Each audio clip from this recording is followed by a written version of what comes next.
The Takashi Mochizuki article from Bloomberg last night, I think, is going to be a radical tipping point in the way that people see Bloomberg and they see certain big business article writers. I feel like Takashi Mochizuki right now is the current year's equivalent of Michael Pachter.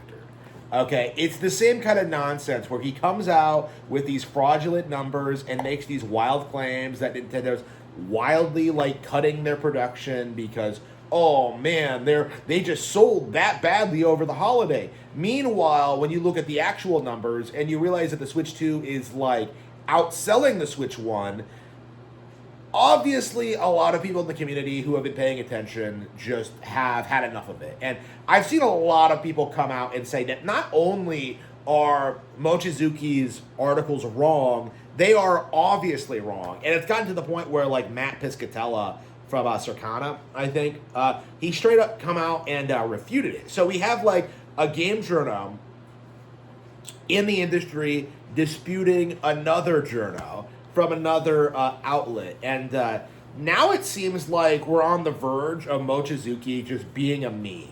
Okay? Like, we're on the verge of just, like, of it being more commonly understood how people like this have been desperately trying to downplay Nintendo for the past, like, decade or more.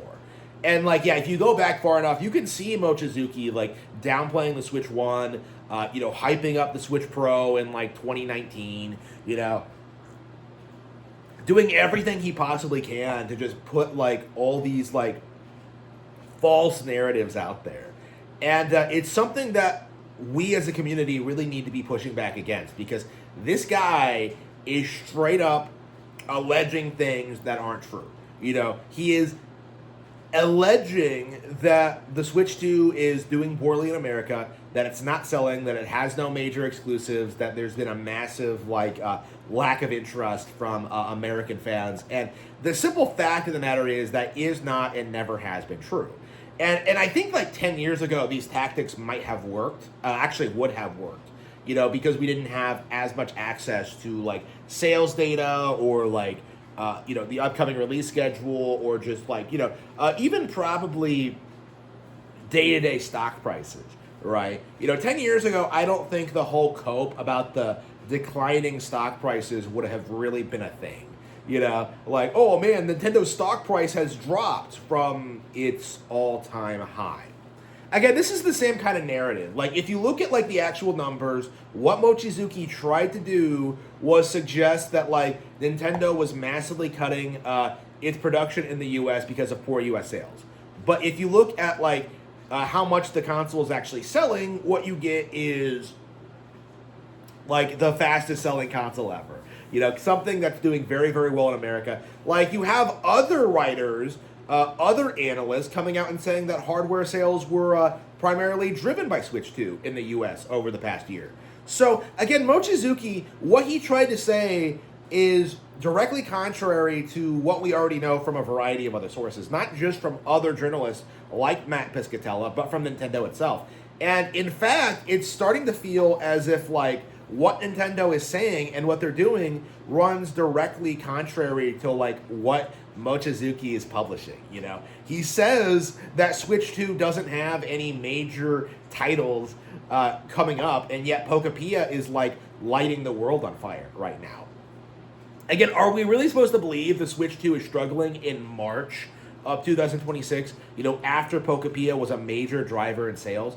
Like, again, it feels like this is the kind of article that, like, back in the day would be published and just straight up just ignored, okay? Like, it would be, like, something for business people and for people to, like, for stock market, the business world and, like, stock traders and stuff like that. It's starting leaking out into, like, the general community. And, like, we're starting to realize just how much these people brazenly lie about the company and their business and how well they're doing. It's becoming more and more obvious when we see these people make straight up damage control articles about Nintendo's stock price, like trying to put companies like Pocket Pair in a good light in regards to Nintendo lawsuits. Like, we've seen these guys try and tell you that the Switch 2 is underperforming when it's like shattered all sales records.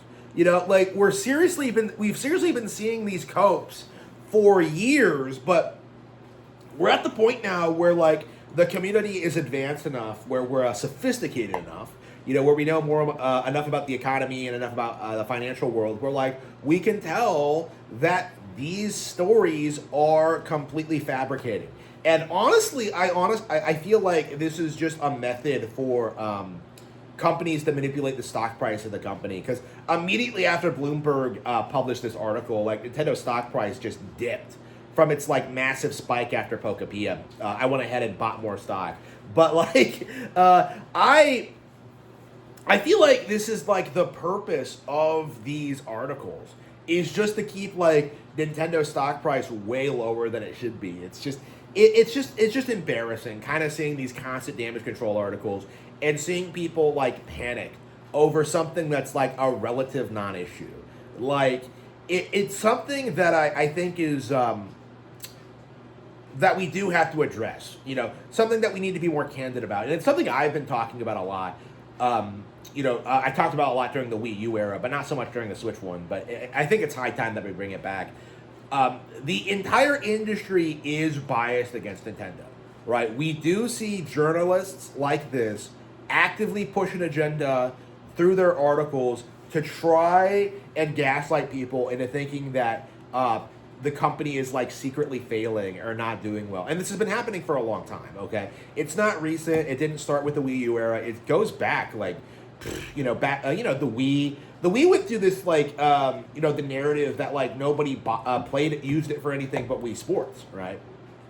The GameCube was hit with like, well, the not enough games thing. You know, the N64 was, oh man, it's such a failure, man. Like they do this all the time. But we're at the point now where like the community is large enough and able to rational enough to figure out when something like this needs to be questioned. And I do think a lot of people have had enough of Takashi Mochizuki. They've seen his agenda, they've seen his playbook, they know how he operates, and they have decided to unilaterally reject him. And honestly, Bloomberg by association.